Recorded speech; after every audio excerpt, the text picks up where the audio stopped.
F1 Music. Gospel beats. Yeah. Skin batch life, you know. Tungotazo nongoyetika. King.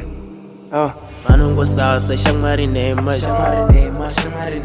Kubane bande sandiyo yacho Zino irema bachindiseka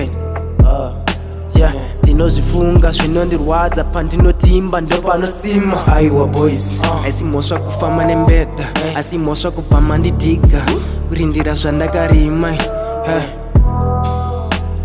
aiwa anyanya kusaiza mane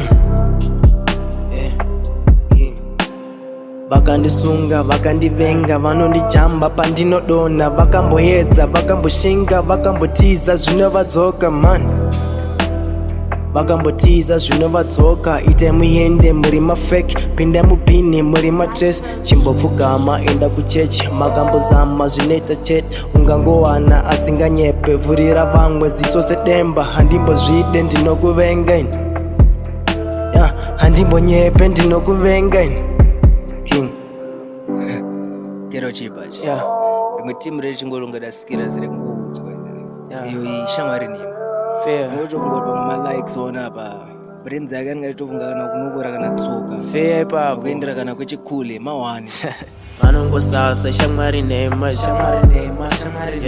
Kubane bande sandiyo yacho Zino irema vachindiseka Tinozifunga zvinondirwadza pandinotimba ndopanosima aiwa boys aisimoswa kufama nembeda aisimoswa kupama ndidiga kurindira zvandakarima aiwa anyanya kusaiza mane Gospel beats. vanotonetsa vanotoshupa vatone godo risingapere neakawanda iwo mashoko ane bakatwa anokubaya panokurwadza iwo panokurwadza King. Paunotemba vanoteredza chaunosenza vanochiputsa chaunotadza ndo pasina kune musiki ndichapfugama hey kune musiki ndichapfugama hey aiwa boys ndichanamara Gospel beats. Yeah.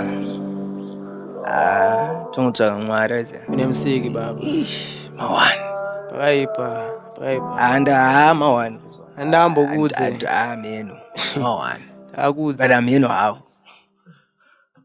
Waize.